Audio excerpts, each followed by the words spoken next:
How do you deal with your hunger? Is this something that comes up often for you? Because let's face it, I mean, we're emotional human beings with feelings, and we deal with food on a regular basis, and therefore we likely deal with feelings of hunger on a regular basis. I'm Dr. Brett Scher, the medical director at dietdoctor.com, and I want to tell you about a guide that we recently published, written by Franziska Spritzler, that talked about how to manage hunger when trying to lose weight.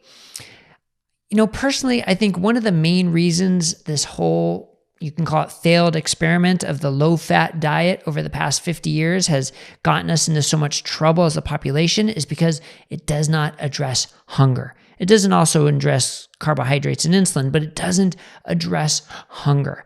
And anytime that's the case, you're set up to fail.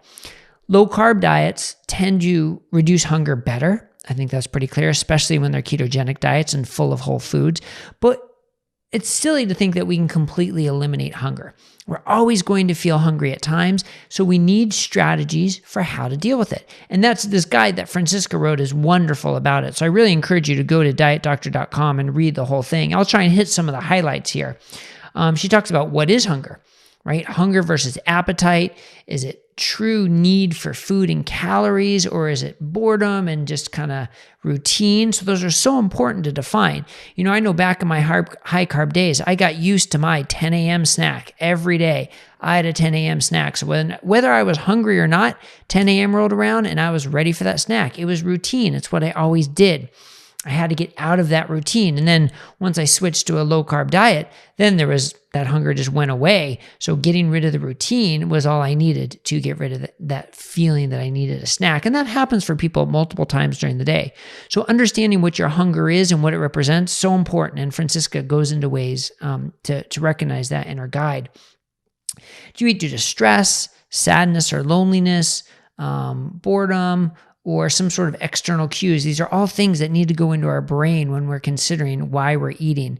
And she talks about tips to lower your hunger, right? The food we eat can certainly affect our hunger. So we have to think about it psychologically, and we have to think about it physically. So lowering our carbs, making sure we're getting adequate protein, high fiber veggies can help. They certainly can help. And of course, not fearing fat. Adding plenty of fat to get enough calories that you're just not hungry for the rest of the day, except for your 2 meals during the day, or maybe even 1 meal during the day. Part of the problem is we're afraid of adding in more calories sometimes. So we'd rather eat multiple times during the day rather than having one big meal. But that's not always the best way to go because of what it does for your insulin and glucose roller coaster. The fewer times you eat, the more time you have between your meals, likely the healthier it's going to be for you. But that comes down to orchestrating your meals to make sure you're getting enough protein, you're getting the fiber, and you're getting fat. Now, fiber sort of gets a bad name in the low carb world, but the evidence is pretty clear that fiber can help you feel full. Doesn't mean you need fiber, doesn't mean we have requirements for fiber, but if you're looking for ways to feel fuller, sometimes fiber can help you with that.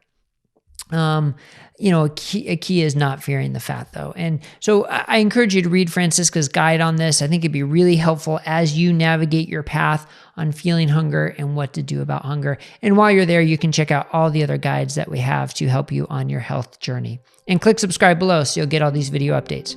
Thanks a lot. Have a great day, everybody.